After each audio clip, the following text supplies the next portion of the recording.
अब नीतीश कुमार इंटरनली खुश है कि नाराज हैं, हमारे पास इसका कौन सा लेंस है कि हम देखकर बता दें।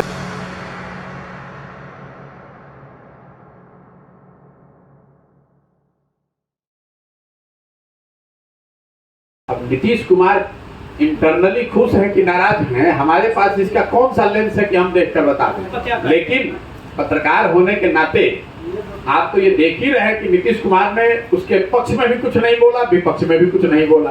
गोल गोल घुमा के इतना गोल गोल घुमा दिए कि उनको खुद ही नहीं पता चला कि वो क्या बोले। तो भाई अगर उनको लगता है कि लालू यादव या लालू यादव जी के परिवार पर जो छापा पड़ा है ये गलत है, वो भ्रष्टाचार में नहीं लिप्त है, तो नीतीश कुमार को आकर बिल्कुल साफगोई से ये कहना चाहिए कि भाई हमारे सहयोगी हैं और इन पर भ्रष्टाचार का सारा जो आरोप है वो निराधार है, ये लाइव कहना चाहिए। और अगर ये नहीं कह रहे हैं तो अपने आप आपको पता है कि वो क्या कह रहे हैं। भाई नीतीश कुमार को ये जैसे आरजेडी के लोग चिल्ला चिल्ला के कह रहे हैं कि हम लोग बिल्कुल भ्रष्टाचार में लिप्त नहीं है, तो नीतीश कुमार को भी ये कहना चाहिए। लल्लन सिंह से काहे कहलवा रहे हैं भाई, अपने क्यों नहीं कह रहे हैं, अपने मुंह में क्यों दही जमाया हुआ है। ये बताता है आपको कि नीतीश कुमार अंदर से क्या सोचते हैं कि हमारे बाद उनको भी मालूम है कि 25 के बाद तो मुख्यमंत्री बनना नहीं है, तो हमारे बाद ऐसी सरकार रहे जो आज से भी बदतर हो, ताकि लोग ये याद करें और कहें कि भाई कुछो कहो कतनो खराब रहे नीतीश कुमार के सरकार से तो ठीक रहे। तो आप नीतीश कुमार को नहीं जानते हैं, हम उनको बहुत अंदर से जानते हैं। ये नीतीश कुमार हम उनके साथ घर में रहे सालों तक, तो मैं आपको बता रहा हूँ नीतीश कुमार को कोई आरजेडी और तेजस्वी यादव, आप हमको कोई पत्रकार में आपको दावा कर रहा हूँ नीतीश कुमार के मुंह से ये कहलवा दे कि लालू यादव तेजस्वी यादव भ्रष्टाचार में शामिल नहीं है, ये कहते नीतीश कुमार कि आपकी नजर में आरजेडी के नेता लालू जी तेजस्वी यादव या उनके सहयोगी भ्रष्टाचार में लिप्त है कि नहीं है, नीतीश जी कहते कि नहीं है, इसमें दिक्कत क्या है। ये कहने में उनको कौन रोक रहा है, ये तो ईडी सीबीआई नहीं रोक रही है उनको। नीतीश जी को मैं चैलेंज करता हूँ, कह दे आप छाप दीजिए इस बात को, मैं चैलेंज कर रहा हूँ, अगर नीतीश कुमार में दम है तो ये कह के बता दें कि लालू यादव और तेजस्वी यादव और उनके परिवार के लोग भ्रष्टाचार में लिप्त नहीं है, ये सिर्फ पॉलिटिकल वेंडेटा है जिसके तहत उनको परेशान किया जा रहा है, ये बात कह दीजिए, हम लोग मान लेंगे।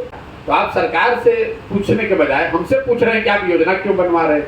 और मान लीजिए कि अगर हमारी गलती भी है तो उसको सुधारने का प्रयास भी मैं ही कर रहा हूँ, आप तो नहीं कर रहे हैं, दूसरा कोई यहाँ नहीं कर रहा है, मैं ही आकर गाँव गाँव जा रहा हूँ, मैं ही लोगों को जगाने समझाने उनको बेहतर बनाने का प्रयास कर रहा हूँ।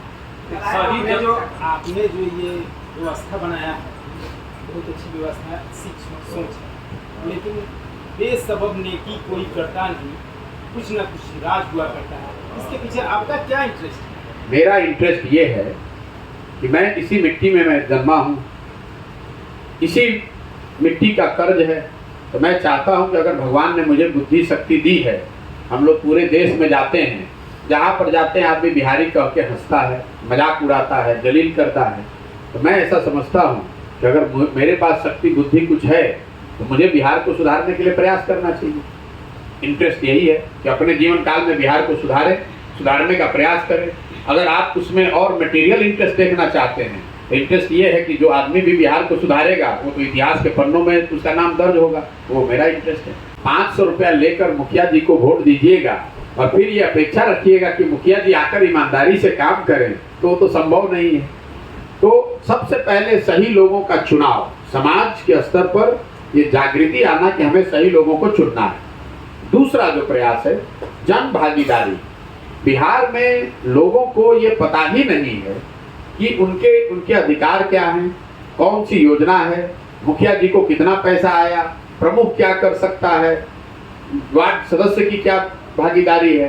तो और अगर उनको पता है भी तो उनकी कोई भूमिका नहीं है। जैसे मैंने आपको ग्राम सभा का उदाहरण दिया, गांव में किसको घर मिलना है, इसकी व्यवस्था बिहार में भी 2001 में थी कि ग्राम सभा हो और सब लोग मिलकर तय करें कि किसको इंदिरा आवास मिलना चाहिए, किसको प्रधानमंत्री आवास का लाभ मिलना चाहिए।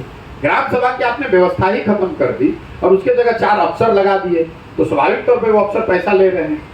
तीसरी बात जो है वो है संसाधन और सत्ता का विकेंद्रीकरण।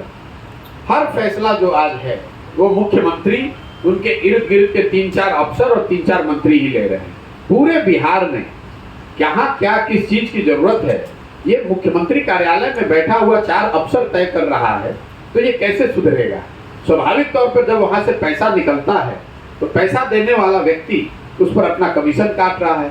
जो मुखिया जी लोग से आप बात कीजिए या जो भी जनप्रतिनिधि हैं, वो ये बता रहे हैं कि कोई भी पैसा ऐसा नहीं है जिसमें आपको 20% 25% कमीशन नहीं देना है।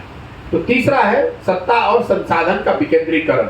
हम लोग ये कह रहे हैं कि पंचायती राज की व्यवस्था में जो परिकल्पना की गई थी कि 1/3 विकास का राशि चुने हुए जनप्रतिनिधि पंचायती राज के जो हैं उनके माध्यम से खर्च होना चाहिए, वो चीज व्यवस्था लागू होनी चाहिए और जनता की बड़े स्तर पर भागीदारी होनी चाहिए।